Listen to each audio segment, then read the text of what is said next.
श्री शिवाय नमस्तु भयम। दोस्तों, जैसा कि आप सभी लोग जानते हैं कि 12 दिसंबर 2025 यानी शुक्रवार को पड़ रही है पौष महीने की कृष्ण पक्ष अष्टमी तिथि। और दोस्तों, यह वो तिथि है जो पौष महीने में पड़ने वाली सबसे बड़ी तिथि है, क्योंकि यह शुक्रवार के दिन पड़ रही है और हमारे हिंदू धर्म में इसका बहुत ही बड़ा और विशेष महत्व होता है। पूज्य गुरु जी ने कहा है कि अगर कभी भी मौका लग जाए और पौष महीने की अष्टमी तिथि शुक्रवार को पड़ जाए तो आप लोगों को सिर्फ और सिर्फ एक चुटकी काले तिल वाला उपाय तो अवश्य ही करना चाहिए, क्योंकि इन दोनों तिथियों का संयोग बहुत ही कम आता है। इसी के साथ दोस्तों, गुरुजी ने कहा है कि जब भी पौष महीने की अष्टमी तिथि पड़े तो आप लोगों को सिर्फ एक चुटकी काले तिल वाला उपाय तो अवश्य करना चाहिए। यह उपाय इतना खास है कि अगर आपने सही मुहूर्त पर सही क्रिया अनुसार एक चुटकी काले तिल वाला उपाय कर लिया, जो प्राचीन काल के समय का महा उपाय है, तो मान के चलिए दोस्तों, महादेव जी के आशीर्वाद से आपके जीवन का कितना ही बड़ा दुख हो उससे आपको मुक्ति मिल जाएगी। आपकी कोई भी मनोकामना हो, मान लीजिए आप नौकरी की तैयारी कर रहे थे तो आपकी नौकरी लग जाएगी, आपका बंद पड़ा चल पड़ेगा। और दोस्तों, आप जिस बीमारी से आप बहुत दिनों से परेशान थे उस बीमारी से आपको मुक्ति मिल जाएगी। आपके जीवन में धन आना शुरू हो जाएगा, आपके जीवन में धन आने के नए नए रास्ते खुल जाएंगे। और मान के चलिए दोस्तों, फिर आपको किसी भी प्रकार की परेशानी का सामना नहीं करना पड़ेगा। इसीलिए दोस्तों, 12 दिसंबर शुक्रवार के दिन आप लोगों को इस वाले उपाय को जरूर कर लेना है। भले ही आपने पूरे साल भर इस उपाय को ना किया हो, पर अगर आपने इस पौष महीने में पड़ने वाली शुक्रवार अष्टमी तिथि के दिन इस वाले उपाय को कर लिया तो आपको इस उपाय को करने का वो फल मिलेगा जिसकी आपने कभी कल्पना भी नहीं करी होगी।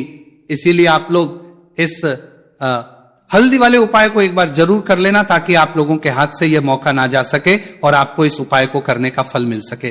दोस्तों, यह उपाय पंडित जी ने अपनी अभी की ही शिव महापुराण की कथा में बताया है, जो इस उपाय को आज हम आपको बहुत अच्छे से समझाने वाले हैं। इस वीडियो को देखने के बाद इस उपाय को समझने के लिए आपको कोई वीडियो को देखने की जरूरत नहीं पड़ेगी। तो दोस्तों, इस उपाय को आपको कैसे करना है, कब करना है, कहां पर करना है, और उपाय को करते समय आपको किन किन गलतियों को नहीं करना है और आपको किन किन बातों का ध्यान रखना है, यह सारी जानकारी हम आपको इस वीडियो में देंगे। तो चलिए भक्तों, उपायों को शुरू करते हैं। अगर आप भी चाहते हैं कि महादेव जी का आशीर्वाद आप पर सदैव बना रहे तो वीडियो को लाइक करें, चैनल को सब्सक्राइब करें और कमेंट बॉक्स में हर हर महादेव जरूर लिखें। और अपने फायदे के लिए, गरीबी दूर करने के लिए वीडियो को पूरा देखकर जाना। यदि आज आपने वीडियो को बीच बीच में से देखा, काट काट कर देखा, तो जीवन में आपको कभी सफलता हासिल भी नहीं होगी। देखिए दोस्तों, ये 12 दिसंबर शुक्रवार का दिन या इतना खास होता है, इतना महत्वपूर्ण होता है। देखा गया है कभी कभी बड़े बड़े पूजा पाठ अनुष्ठान से जो मनोकामना पूर्ण नहीं होते, वह 12 दिसंबर शुक्रवार अष्टमी तिथि के दिन एक छोटे से उपाय करने से ही आपकी मनोकामना पूर्ण हो जाती है। अब हम समझते हैं इस वाले उपाय को हमें करना किसे से। एक चुटकी काले तिल वाले उपाय को हमें पौष महीने के शुक्रवार के दिन करना किस समय है। तो देखिए, इस उपाय को करने का जो समय है वह सुबह का समय है और शाम का समय भी है। अब देखिए, यहां पर हम मुख्य आरबों का हमारे ता रूप से सुबह का समय नहीं बोलेंगे, क्योंकि 12 दिसंबर शुक्रवार अष्टमी तिथि का दिन है और इस दिन प्रदोष काल के समय का बहुत महत्व होता है।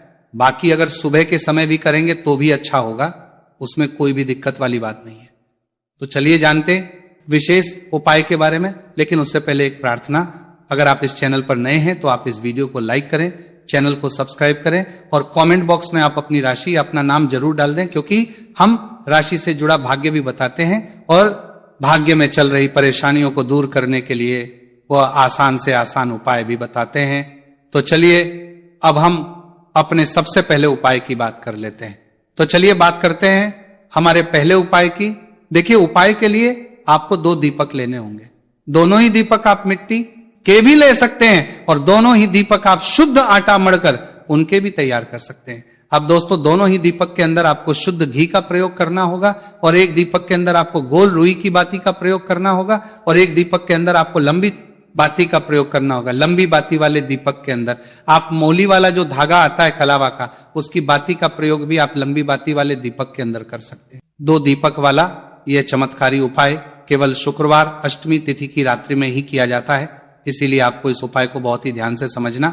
इसी के साथ में आपको एक चुटकी काले तिल के दाने लेना है और इसी के साथ में आपको मात्र एक चुटकी हल्दी भी लेनी होगी। अब दोस्तों, ये सभी सामग्री लेकर के आपको रात्रि के समय पहुंच जाना है अपने घर में जहां कहीं भी तुलसी जी का पौधा, तुलसी माता का निवास स्थान है, वहां पर देखिए दोस्तों, सबसे पहले तो आपके पास जो एक गोल बाती का दीपक है उसे आपको तुलसी जी के वहां पर प्रज्वलित करना है।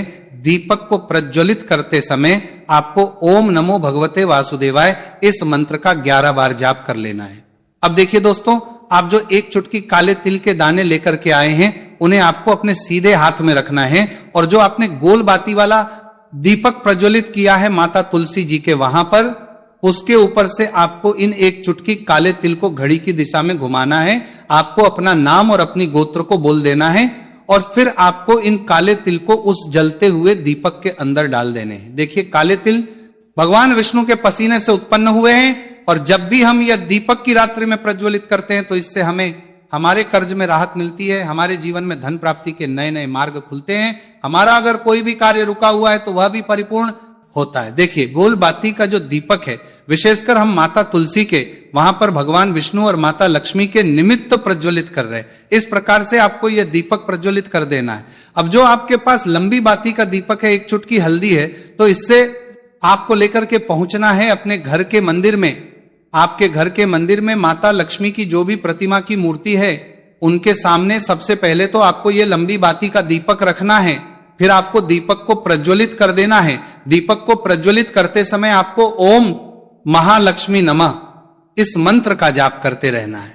अब दोस्तों, आपके पास जो एक चुटकी हल्दी है उसे आपको सीधे हाथ में रखना है, और इस एक चुटकी हल्दी को आपको उस दीपक के ऊपर से 11 बार घड़ी की दिशा में घुमाना है, और आपको महालक्ष्मी मंत्र का जाप करते रहना है, और इस एक चुटकी हल्दी को आपको उसे दीपक के अंदर डाल देना है।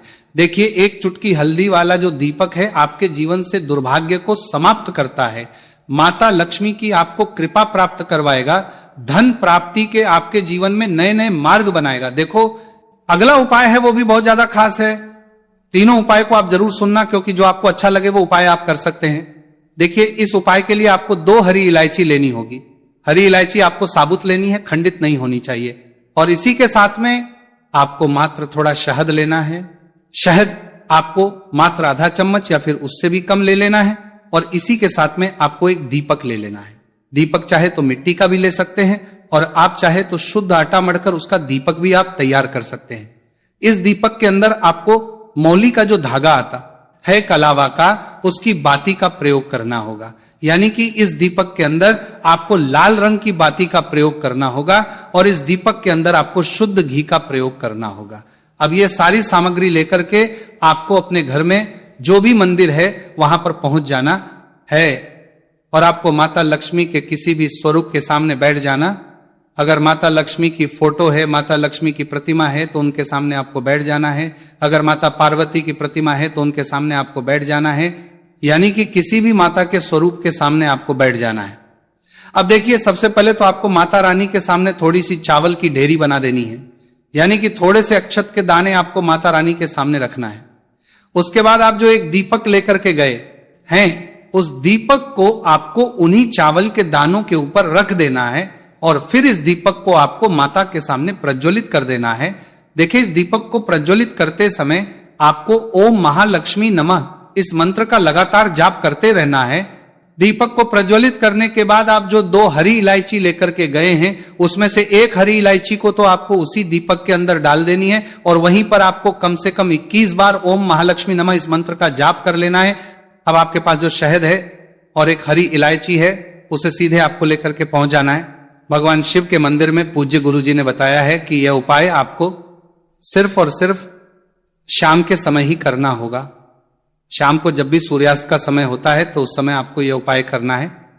लेकिन सबसे पहले तो आपके पास जो एक हरी इलायची है उसे आपको उस शहद के अंदर अच्छे से डुबो देना है, यानी कि शहद का लेपन उसे हरी इलायची के ऊपर चारों तरफ आपको कर देना है। अब ये जो शहद से युक्त हरी इलायची है, इससे आपको भगवान शिव शिवलिंग पर अर्पित कर देनी है, और आपको वो श्री शिवाय नमस्तुभयम इस मंत्र का लगातार जाप करते रहना है। फिर इसके बाद आपको एक लोटा जल भी अपने साथ लेकर के जाना है।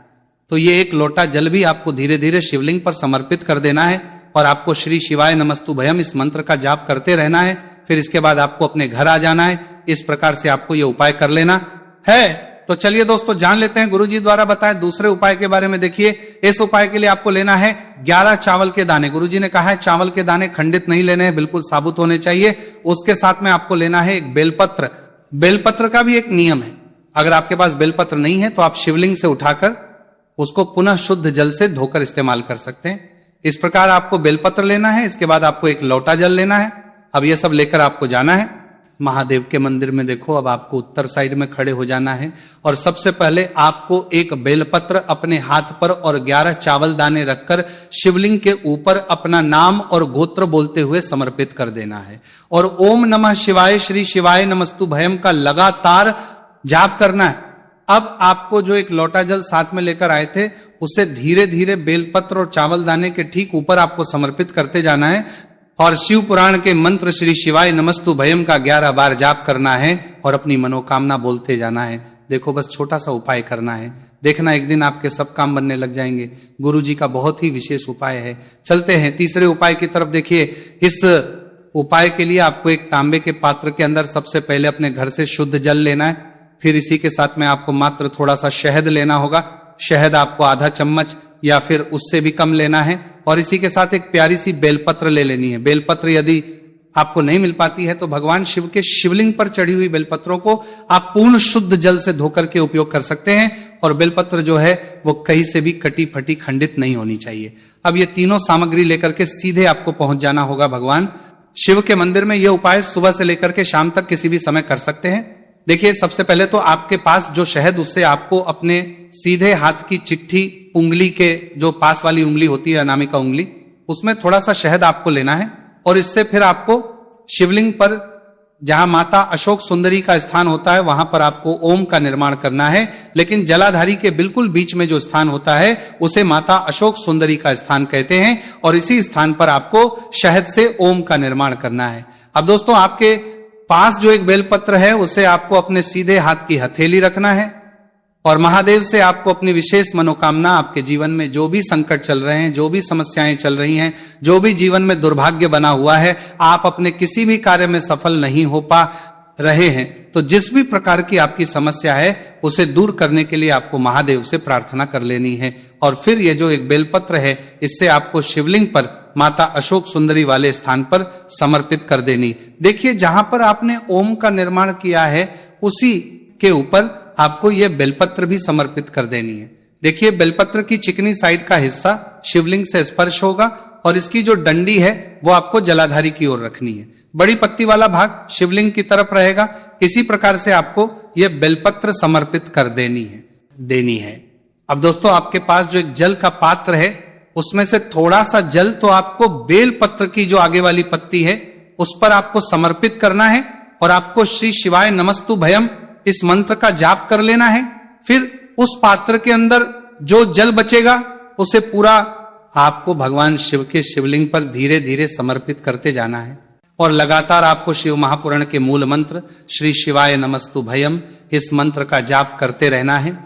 गुरुजी ने कहा है कि जल आपको इतने धीरे धीरे समर्पित करना है कि जल समर्पित करते हुए आप कम से कम 11 बार श्री शिवाय नमस्तु भयम या फिर ओम नमः शिवाय इस मंत्र का जाप कर सके। फिर इसके बाद वापस आपको अपने घर आ जाना है। इस प्रकार से आपको यह उपाय कर लेना है। आप देखेंगे कि आपकी सभी मनोकामनाएं अवश्य ही पूरी होंगी। यह उपाय आपको अवश्य करने हैं। इस वीडियो में हमने आपको 3 से 4 महा उपाय आपको बताए हैं जो आपको शुक्रवार के दिन करने हैं। अगर आपके मन में उपाय से जुड़ा कोई भी सवाल है तो आप कमेंट बॉक्स में पूछ सकते हैं। अगर आपको हमारी ये वीडियो पसंद आई हो तो हमारे इस वीडियो को लाइक करें, को सब्सक्राइब करें और कमेंट बॉक्स में लिखें हर हर महादेव, जय मां लक्ष्मी को। यदि आपके जीवन में आर्थिक संकट बहुत अधिक हो रहे हैं, धन की समस्या लगातार जीवन में बनी हुई है, एक एक रुपयों को प्राप्त करने के लिए आपको बहुत अधिक मेहनत कर रहे हैं, तो आज रात्रि में सोने से पहले आपको हो यह एक चमत्कारी दीपक का उपाय अवश्य करना है। या फिर यदि आपका जो व्यापार है, बिजनेस है, दुकान है, वो अच्छे से नहीं चल पा रही है, तो आज रात्रि में विशेष दीपक का उपाय आपको अवश्य करना चाहिए। देखो दोस्तों, दीपक हमारे घर में सभी नकारात्मक शक्ति को बाहर करता है। ये उपाय आपको साल में केवल एक बार करने का ही मौका मिलता है। देखिए, इस उपाय के लिए आपको तुलसी जी की जो सूखी लकड़ी होती है उसे ले लेना है। देखिए दोस्तों, यदि आपके पास पुरानी तुलसी जी की लकड़ी है तो उसे आप ले सकते हैं, और यदि आपके घर में तुलसी जी जो लकड़ी है वो सूखी हुई है तो उसकी लकड़ी आप तोड़ करके इस्तेमाल कर सकते हैं। लेकिन आपको ध्यान रखना है कि सूर्यास्त से पहले पहले ही आपको ये जो तुलसी जी की लकड़ी है इसे अवश्य ही तोड़ लेना है। तो इस उपाय के लिए आपको सबसे पहले तो एक मिट्टी का दीपक लेना होगा, चाहे तो आटे का दीपक भी ले सके, क्योंकि आटे का दीपक सभी दीपक में सर्वोत्तम माना गया है। इस दीपक के अंदर आपको शुद्ध घी का प्रयोग करना होगा और इससे दीपक के अंदर अपने जो तुलसी जी की लकड़ी ली है उसे भी रख देना है। लेकिन ये जो तुलसी जी की लकड़ी है इसमें आपको चारों तरफ अच्छे से घी लगा लेना है। देखिए, गुरुजी ने बताया है कि जो तुलसी जी की लकड़ी है यदि आप उपाय करते हैं और बहुत ही शीघ्रता से जल जाती है, तो इसके लिए आपको एक कार्य करना है। आपको थोड़ी सी रुई ले लेनी है और उस रुई को आपने जो तुलसी जी की लकड़ी ली है उस पर अच्छे से चारों तरफ लपेट देनी है। तुलसी जी की लकड़ी के ऊपर रुई लपेटने के बाद इसे आपको पूरा घी के अंदर डुबो लेना है। अब इसे आपको बाती के रूप में प्रयोग करना है।